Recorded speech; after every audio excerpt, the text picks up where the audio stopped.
What's going on, Learn Zawadi community? This is John O back with another exciting presentation on the history of Black people, the history, the gifts that we offered, the gifts that we brought to this country, the gift that is Nannie Helen Burroughs.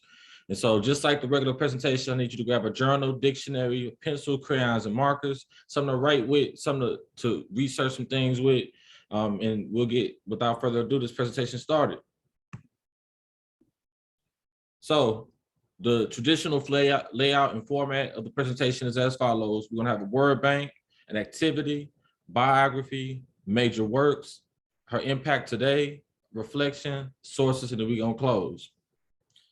To the right, we have this picture of this elegant sister, Nannie Helen Burroughs herself, dressed down to the 10, looking good with that little jewelry on with the heart on there. She had a heart for the people, so it's quite fitting. It's quite fitting. So for the word bank, I need you to pause the video. Before you do, grab that journal and that writing instrument. At the top, I need you to write Nannie Helen Burroughs literacy moment. And then after that, I need you to look up these terms. Look at what these words are. Look at what they mean. So we look at suffragists, look at racial uplift, and we're gonna look at colorism. And then I need you to write a definition for each of these terms, these three terms: suffragists, racial uplift, and colorism. I need you to start the video again. Now, for the next part of our activity, we're gonna look at, again, some questions tied to our literacy moment. And so the first one is, what are the ways that Black women suffragists organized following the passing of the 15th Amendment? Oh goody, oh goody. The second is, how are the ways that racial uplift was employed as a strategy to advance the Black freedom struggle in the early 20th century? Woo. We're gonna make these terminologies come to life with these questions. The third is, what are the ways that Black women freedom fighters overcame barriers such as colorism during the 20th century? So I need you to answer each of these questions with either an artistic or a written response, and then once you're done, go ahead and start the video again. So, to the main event, Nannie Helen Burroughs, biography. What's her story? Who is this sister? What did she contribute? What are the things that she did? Well, I want to start out first off by naming that she's a tourist. Shout out to all them tourists out there. Born May 2nd, 1879. And so this is right after Civil War America, that period right there, in which we're talking about Reconstruction. This is prior to Jim Crow, but in the midst of this, she's born in Orange, Virginia. So she's from the East Coast, the South in particular, Southeast Coast. So she moves at a young age with her mother in DC, and she attends this high school on M Street, right? This high school called M Street High School. By the time she graduates at 17 years old. And so she's immersed in the benefits, the gifts, and the talents that will bestow upon her, not only just from her paternal side, but from her mother. She was intimately taken care of by her mother. And in proximity to that, she learned a lot of talents and skill sets that contributed to her becoming what she ends up entering into when we talk about profession. And so she ends up, when she graduates, seeking a position with the Washington, D.C. public school system. And when she sought this position, what ended up happening was she was rejected from it because she was told that she was too dark, she was too Black. Isn't that horrible? To be told you too dark, you too Black? To work with young people, to help educate young people, the pigmentation of your skin. And mind you, this wasn't like a white it wasn't like a white, predominantly white school. These are her peers saying that she is too dark for her to work in the context of education. That's horrible. And so that doesn't deter her. What she ends up doing is seeking several different positions. She ends up becoming a janitor, a bookkeeper, and then she does secretarial work. So she mopping floors, she sweeping floors. She's also really good with math. She's keeping an accountant of everything that has to do with in the world of bookkeeping. And also she's really good at recording. And so typing and writing and things like that, she's good at recording things. So she becomes a secretary. She's also devoutly religious. She grew up very much in connection with a intimate tie to spirituality. And so this plays a part when she ends up presenting at the National Baptist Convention. Now we'll get into the National Baptist Convention in a little bit, but for now, I just want to name and highlight that because it plays it's a theme, it's a location, it's a place, it's a space that Nannie Helen Burroughs uses as a platform to engage a lot of her goals that she has in life. That spiritual background, right? That Baptist background. And if you know anything about Baptist churches, it comes with a lot. And so in the midst of her growing up and stuff like that, she ends up connecting through her relationships through the church and also the work she's doing in the community with other community leaders. One of those community leaders was the founder of the Tuskegee Institute, none other than Booker T. Washington. And so Booker T is in conversation with Nannie, and they're both talking about how do we better the community? How do we make sure that the conditions that young people are coming up in, make sure that those conditions are better than the ones that we had when we were coming up. And they had different strategies for doing that. And so you can do a little bit more, you can do a little research of your own about Booker T. Washington as opposed to Nannie Helen Burroughs' approach. But it's important that we emphasize that there were Black leaders during this time wrestling with what it meant to create space for young people coming up. And so one of the ways that Nannie Helen Burroughs did this was by founding a national training school. And so National Training School was for women and girls. It was founded in 1909, as you see here.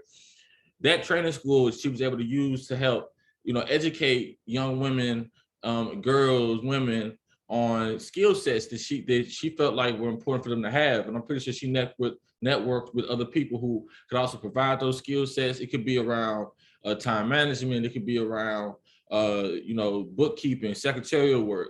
They had a basketball team, I heard, at the actual training school. All kinds of different things to help enrich Black women, enrich Black girls, but also educate them and sharpen their skill sets. Now, in the midst, you can't be doing all this good work for the community without getting some people who hating on you.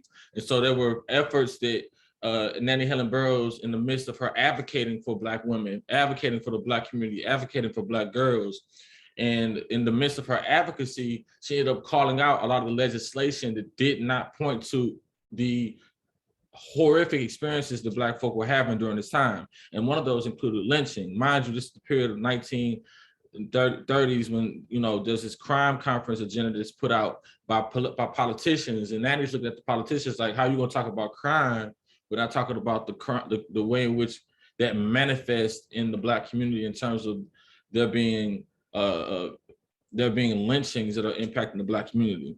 And so Nannie is not only just, in terms of having a diversity of different skill sets around, bookkeeping, secretarial work, the founder of a national training school, an advocate for those in her community against white supremacy and white terrorism.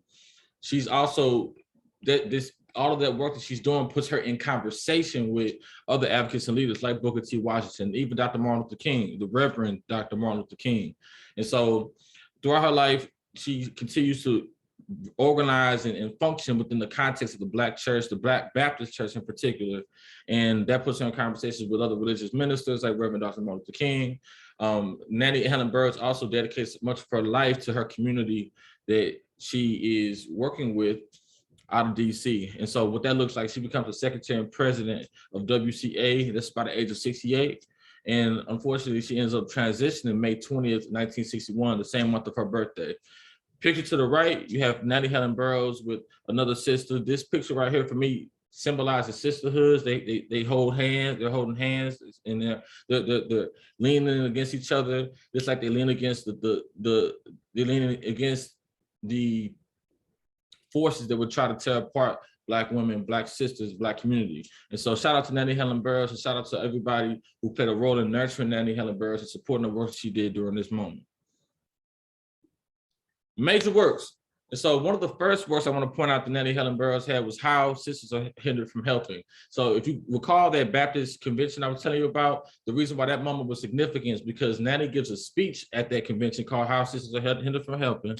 And during that speech, she tries to raise awareness about the issues that are plaguing the Black community, the ways in which sisters, Black women and girls need resources and attention brought to their wanting to, of course, develop skill sets so they can be more marketable in the employment sector, deepen their educational capacity so that they can bestow that knowledge amongst themselves and their children and other people in the community. And so what she ends up doing is giving a speech at the National Baptist Convention and ends up using that platform to raise money for this training school. Now, if you see picture to the right, you have several sisters sitting back arched and stuff like that, looking all prim and proper, right? Are looking, because they are prim and proper. That National Training School on this photo to the right is the outcome that starts with Nannie agitating for there to be a national training school, using her platform through speeches to raise awareness about the need for a training school. And so There's another work that's the first work. The other work that Nannie Helen Burroughs is known for is the Slabtown Convention. Now, the Slabtown Convention is a play that fictionalizes the experiences of Black women within the Baptist Church, calling out abuse of leadership. And so if you actually watch any clips of them, they have some on YouTube available that you can look at. What they're doing is calling out the ways in which particularly Black male ministers have abused their power and not used their wherewithal and their means to have to act in a way that is within integrity, right? And so Nannie Helen Burroughs calls this out in this play called Slabtown Convention. I would check that out. And then the greatest major work of it all, you guessed it, is the trade hall that she ends up founding. Like I said earlier, picture to the right, that is a photo of the trade hall itself. And so if you are in DC, if you are able in that area or whatnot, I haven't personally ever been, but I would check out the museums and see what more they share about Nannie Helen Burroughs. You can get a more in-depth first-person look at how this Black woman shaped and shook not only that city, but it shook the world in what she did in terms of actually making a mark for Black women and girls and Black community as a whole. Impact today. So the first thing I want to highlight with Nannie Helen Burroughs is this conversation on aspirations, right? Focusing on your drive. Now, if Nannie Helen Burroughs had allowed her dreams and her aspirations to have been sidestepped when she was denied access to become a public school teacher in Washington, D.C., and was like, you know what, forget about it. I'm not going to pursue my dreams. I'm not going to pursue my goals. If she had did that, then we wouldn't have a trade. There would never have been a trade hall. There would never have been this woman speaking out at the Black Baptist Convention, at the Baptist Convention in which she spoke at. It wouldn't be any of these things materialized if she's not focused on her aspirations. So that's the first thing. The second thing is about leadership. You ain't got to wait for nobody to do the work. You ain't got to wait on nobody to make things happen. As long as your heart is in the right place and you for the community, that's all it takes is leadership. And so Nannie Helen Burroughs embodied that in the ways in which she, struggled to make the National Trade School happen. And lastly, studying. Nannie Helen Burroughs was well read, but she didn't just read for herself's sake. She did it to impact community. And so these are the impacts I believe she has to this day, some lessons that can be applied to people who admire, who study, who appreciate the gifts of Black history. So for the reflection, I need you to name 3 things you learned about Nannie Helen Burroughs, 3 things that stood out for you based off what I just shared with you in your own research. If you could take a picture of it in your journal, where you had your literacy moment, where you answered those questions, and then take a picture of it, send it to zawadi@gmail.com, and put your initials, just so I can see what the engagement is like from you all on around the question of Nannie Helen Burroughs. So as it goes, every time these are the sources. I want you to share the gift that is Nannie Helen Burroughs, share the gift that is Black history, share the gift that is our people. I appreciate you for checking out this Zawadi. Stay tuned for the next one. Thank you.